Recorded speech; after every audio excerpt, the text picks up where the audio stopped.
दोस्तों इस वीडियो को बनाने के पीछे एक छोटी सी कहानी जुड़ी है। इससे पहले मैं आपको बताना चाहूंगा कि इस वीडियो को देखने के बाद आपके पास इनफ नॉलेज होगी किसी भी बड़ी से बड़ी समस्या के साथ डील करने और उसके परते खोलकर उसका सोल्यूशन खोज निकालने के लिए। साथ ही इस वीडियो को देखने के बाद आपके दिमाग की सफाई होने वाली है और आप भी सफल लोगों की तरह सोचना स्टार्ट कर देने वाले हैं। इस वीडियो की रिसर्च के वक्त मैं अपनी पढ़ाई और यूट्यूब के बीच संघर्ष कर रहा था। टॉपिक तो डिसाइड था ही, मैं उससे संतुष्ट नहीं हो पा रहा था। मुझे लग रहा था कि मैं कुछ खास खोज नहीं पाया। फिर इसके बाद इस वीडियो के मेन सोर्स के ऊपर रिसर्च करते हुए मैंने एक सिद्धांत को पाया जिसे फर्स्ट प्रिंसिपल थिंकिंग कहते हैं और जिसे बड़ी खोजों, आविष्कारों, मैथ्स और फिजिक्स के अनसॉल्व्ड पजल्स को सोल्व करने के लिए यूज किया जाता है। इसके बाद मुझे एलोन मस्क के थिंकिंग प्रोसेस और माइंडसेट के ऊपर रिसर्च मिली और फाइनली इस वीडियो की स्क्रिप्ट रेडी हो पाई।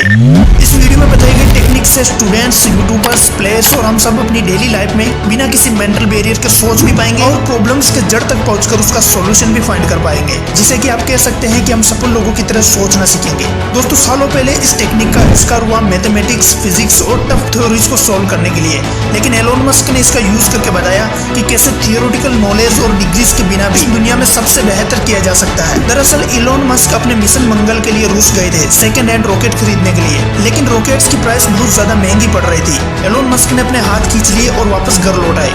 एलोन मस्क की जिद थी कि वह किसी भी हाल में रॉकेट लॉन्च करके रहेंगे और कई बड़ी खोजें संभव कर पाएंगे।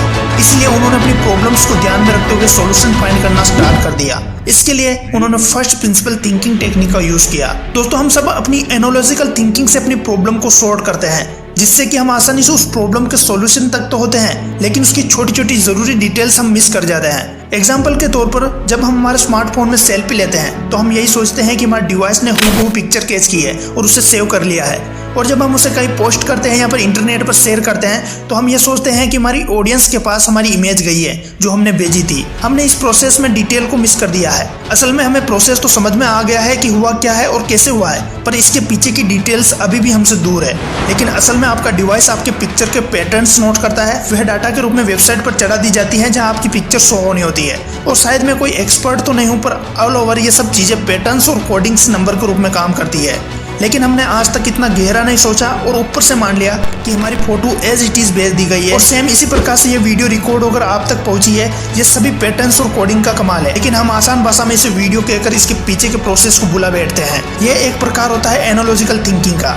दोस्तों अब हम अपने मेन टॉपिक पर आते हैं। मस्क को रूस से एक रॉकेट 450 करोड़ के आसपास पड़ रहा था और लॉन्चिंग खर्च तो अलग से था। एलोन मस्क ने इस प्रिंसिपल को यूज करते हुए पता लगाया कि रॉकेट किस धातु से बनता है, इसके मटेरियल की थोक बाजार में कीमत क्या होगी। दोस्तों असल में रॉकेट बनाने वाली कंपनियां खुद पूरा रॉकेट नहीं बनाती। असल में ये एक चेन होती है। बड़ी कंपनी अपने से छोटी कंपनी से रॉकेट के कंपोनेंट खरीदती है और उसमें अपना काम कंप्लीट करके अपने से बड़ी कंपनी को बेच देती है, जिससे हर कंपनी का अपना अपना मार्जिन और प्रॉफिट होता है, जिसे जोड़ने के बाद ये रॉकेट का टोटल बजट बहुत ज्यादा महंगा हो जाता है। मस्क ने डिसाइड किया कि सारे पार्ट्स और कंपोनेंट उसकी खुद की कंपनी बनाएगी, जिससे उन्हें रॉकेट की कॉस्ट ज्यादा महंगी नहीं पड़ेगी। इस प्रकार से मस्क ने स्पेसएक्स की स्थापना कर दी और 85% रॉकेट का काम वे खुद से करने लगे और इस वजह से उन्हें रॉकेट की कॉस्ट खरीदे जाने वाले रॉकेट की तुलना में सिर्फ 2% ही रह गई थी। दोस्तों यकीन मानिए कि जितनी अच्छी तरह से आपकी प्रॉब्लम डिफाइन होगी उतना ही अच्छे से और जल्दी सॉल्यूशन मिलेंगे।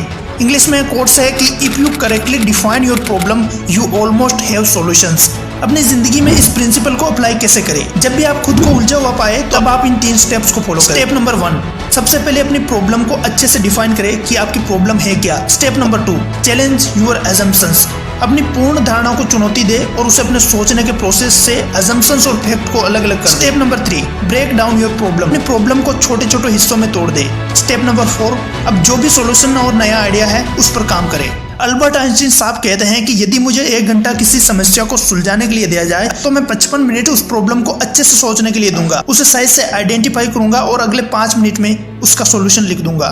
दोस्तों मुझे पक्का विश्वास है कि आपको इस वीडियो से बहुत कुछ नया सीखने को मिला होगा। आपका जो भी प्रोफेशन है, आपकी जो भी पैशन है, उसमें ये अप्लाई करने के बाद आपकी प्रॉब्लम्स के सॉल्यूशन जल्द से जल्द मिलेंगे, आपकी थिंकिंग फास्ट होगी और आप एलोन मस्क की तरह अपनी लाइफ में कुछ बेटर कर पाएंगे। थैंक यू दोस्तों, थैंक्स फॉर वॉचिंग।